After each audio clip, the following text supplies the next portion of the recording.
All right, let's jump straight into this explainer. Today, we're looking at a pretty sobering reality in global economics. We're going to see how a perfectly logical economic solution, a literal lifeline, really, can turn into this inescapable downward spiral.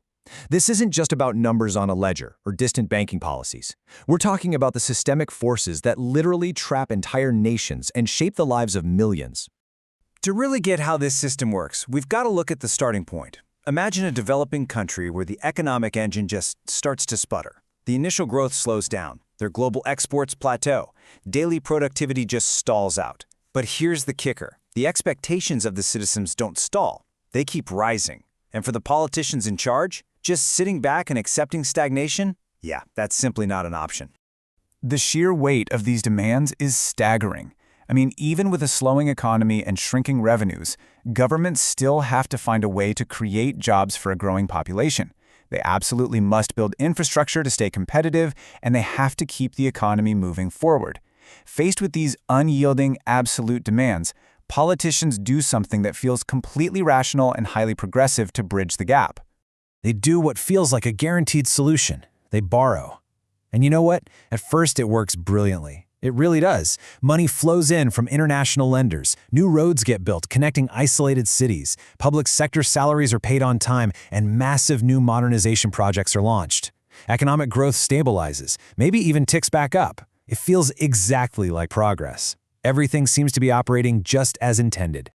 But here is the uncomfortable question that begins to unravel this entire illusion of progress. What if that growth isn't real? What if the stability we're seeing is just a mirage, masking a much deeper structural problem that's secretly getting worse beneath the surface? The absolute crucial point we need to grasp right here is the fundamental nature of what debt actually is. Debt equals borrowing future growth. You're spending money today assuming tomorrow will be significantly better, more productive, and wealthier. And hey, sometimes if that debt funds education or massive industrial expansion, that bet pays off. But it becomes an incredibly dangerous gamble when your current baseline growth is already fundamentally slowing down.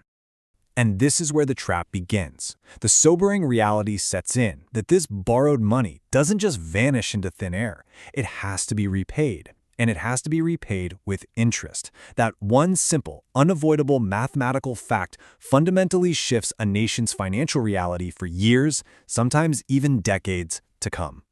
Suddenly, a rapidly expanding chunk of the national budget goes strictly to servicing past decisions. Literally every single dollar spent on rising interest payments is a dollar aggressively pulled away from schools, from healthcare, and from the exact infrastructure projects needed to actually restart real organic growth. The loop tightens. Because those vital internal investments aren't happening, the economy naturally weakens even further. And a weaker economy means far less tax revenue, which makes the existing debt even harder to repay. Which ironically and tragically forces the government into borrowing even more money just to keep its head above water and keep the lights on. Now add another layer to this already precarious situation. To make matters significantly worse, most developing countries don't have the luxury of borrowing in their own local currency. They have to borrow in foreign currencies, usually US dollars or euros. This exposes them to a massive, hidden vulnerability that is entirely outside of their control. This vulnerability builds into a literal nightmare scenario. If their domestic currency weakens even slightly against the dollar or the euro, their overall debt burden mathematically explodes in cost overnight. They suddenly owe massively more in their local currency without having borrowed a single additional cent. A completely manageable economic situation turns into an immediate, raging crisis. We've seen this exact pattern play out time and time again in global history. This exact dynamic turned manageable debt into a severe, paralyzing crisis in Latin America throughout the 1980s.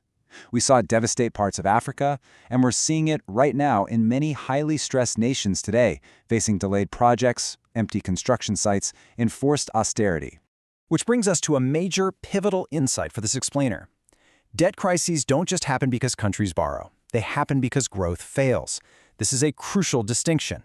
When economies are growing fast, a high debt load is totally manageable. It's just a normal part of expanding a nation. But when growth stalls, that exact same debt becomes a suffocating burden that forces sweeping, crushing economic austerity. Step by step, you can see how this austerity loop builds. Once the burden gets too heavy, governments are forced to cut spending and raise taxes.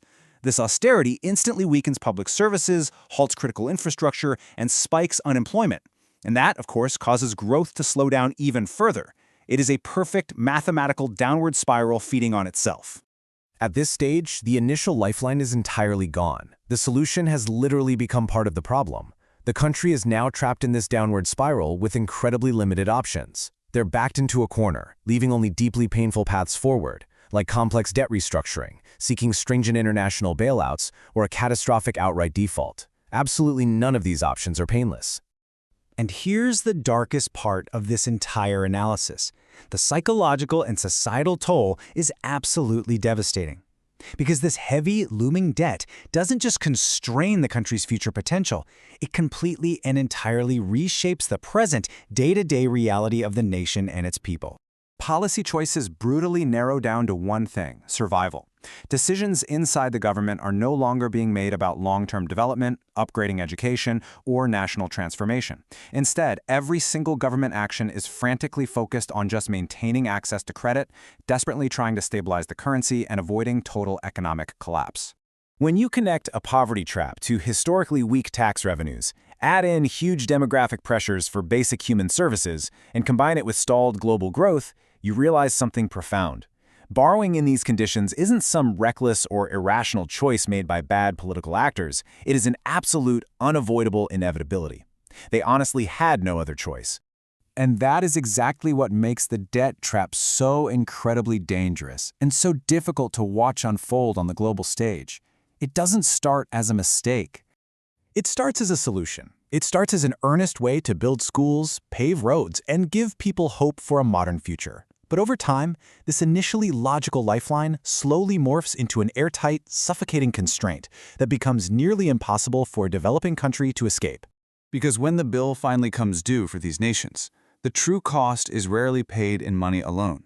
The actual, permanent debt is paid in the lost potential of entire generations. It is paid in lost time, in stalled human development, and in vanishing opportunities for millions of hardworking people who simply wanted a better life. Which leaves us with a massive, lingering question about the very nature of international finance. What if the ultimate constraint driving this entire cycle doesn't just come from inside a single country's borders, but is actually built into the architecture of the global system itself? Well, that sets the stage perfectly for us to explore the global dependency trap in our next explainer.